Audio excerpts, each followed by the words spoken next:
Memes. Now we're all familiar with memes. Why wouldn't you be? It's the 21st century.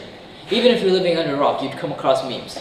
No, literally, if you were to look at cave paintings that date back to prehistoric times, or even the ancient Egyptians with their hieroglyphics and their pyramids. We humans have been communicating with each other through visual language for a long time, and simply put, memes are the new wave of language for this generation or even era. Now going into a little history, the internet meme derives from the cultural phenomenon memes. Memes is a term coined by Richard Dawkins in his book The Selfish Gene, and is defined as an idea, behavior, or style that spreads from person to person within a culture, often with the aim of conveying a particular phenomenon, theme, or meaning represented by the meme. Now to keep in mind, this transmission of ideas provokes a sort of evolution. So for example, the altering of clothes, customs, and whatnot results in a form of progress. The internet meme is defined as a concept or idea that spreads virally from one person to another via the internet. Memes come in all sorts in all different shapes and sizes. The most common meme is an image with a witty caption. And see, with most memes, there will be slight variations, whether it be with an actual image, the witty caption, or even the whole theme of the meme. These slight variations are what allow memes to be prevalent in this day and age, where our attention spans are lower than that of a goldfish. We rapidly consume content and move on to the next trend with just the snap of the fingers. And to add on to this, just like how an animal evolves into a different species through a series of variations, the same goes with memes. Originally, memes were done for humor, but as time passed and as they evolved, they transcended this genre and now serve a much more significant purpose in the lives of millennials and this newer generation. Memes can now result in awareness, whether it be political or social, and spark discourse within the community and even beyond that.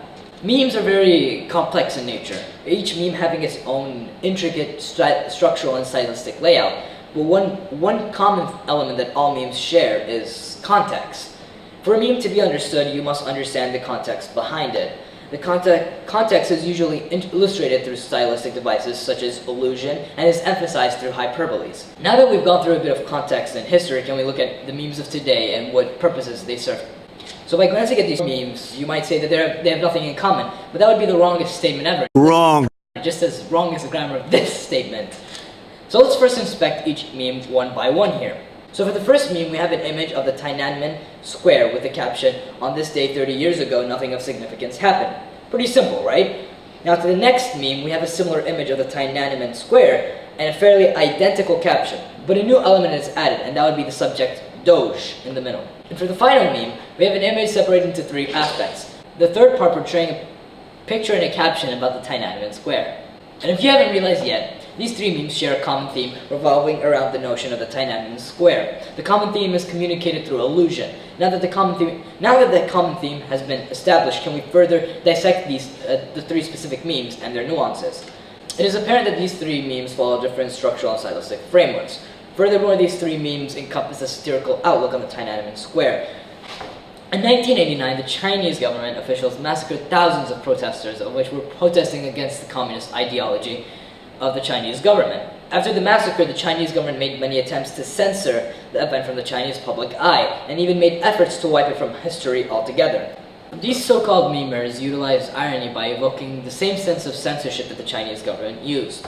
The illusion of censorship parallels the Chinese government's totalitarian governance.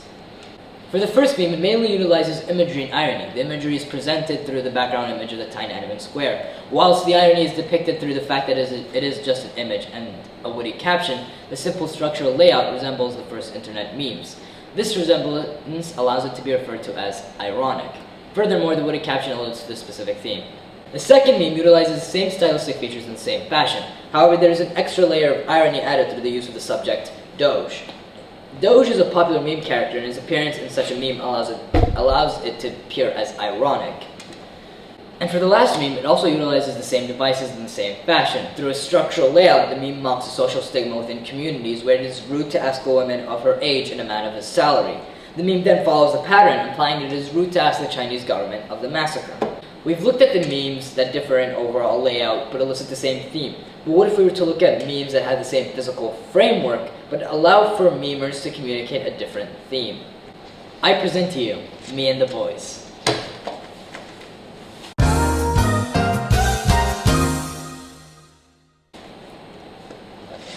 Again, like all memes, context is necessary. The term of "me and the boys" is actually a fairly common phrase that has appeared all throughout the internet in different memes. The phrase is quite self-explanatory. It's literally in the name, me and the boys. It refers to a group of people, typically male, who are friends, similar to the colloquial term of squad. Memes with this caption usually have the boys doing an odd task and them being ridiculed through the caption. However, what differs this layout from other me and the boys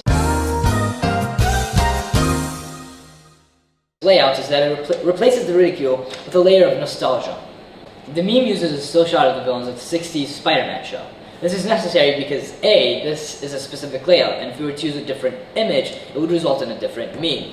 B, the reason the meme has such a high reception in the meme community is that it uses the subject of the 60s Spider-Man show, the Spider-Man villains. This isn't the first time that the 60s Spider-Man show has been used in memes, and most memes of the show have had high reception.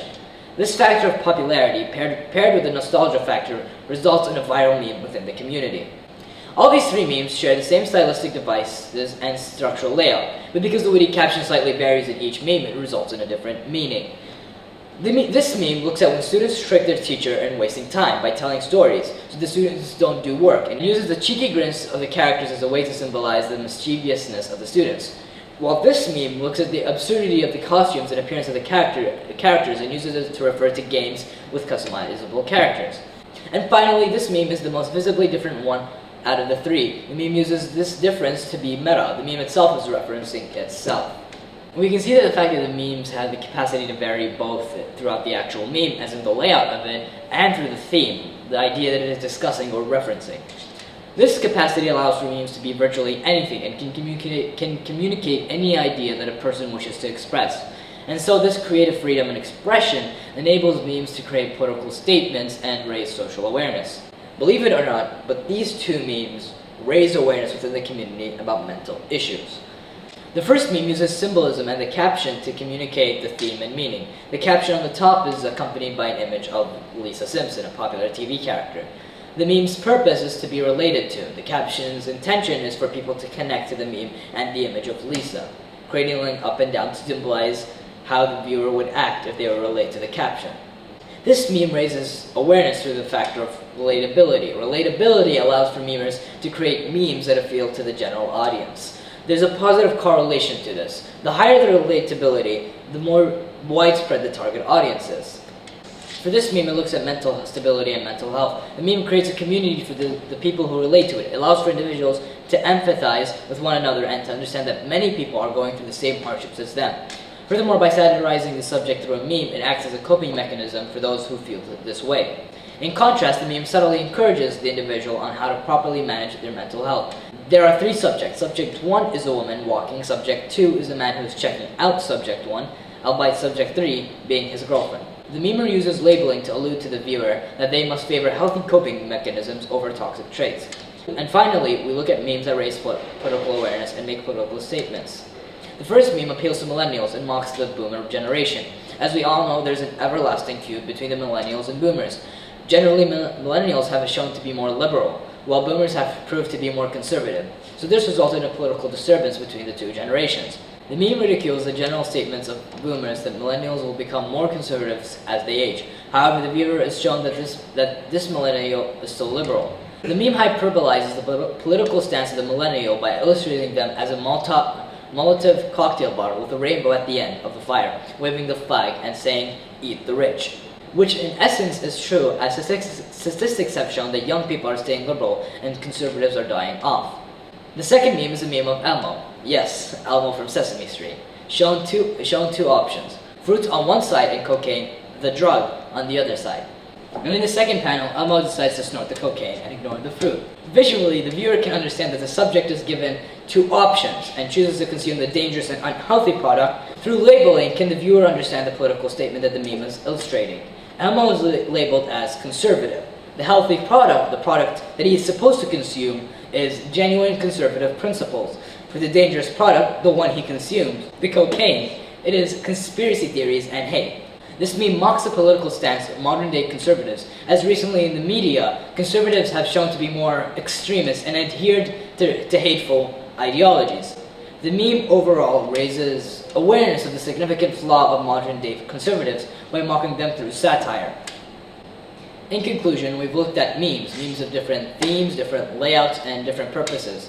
And I hope we've all come to the understanding that memes have the ability to portray anything and everything. This ability allows it to be what I like to call a universal language. It is able to communicate any idea effectively, given that you understand the context. And that would be all for satirical newscast akin to The Daily Show. Okay, everybody, that's a wrap.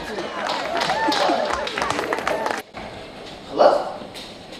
I mean, you ruined it, but I got it.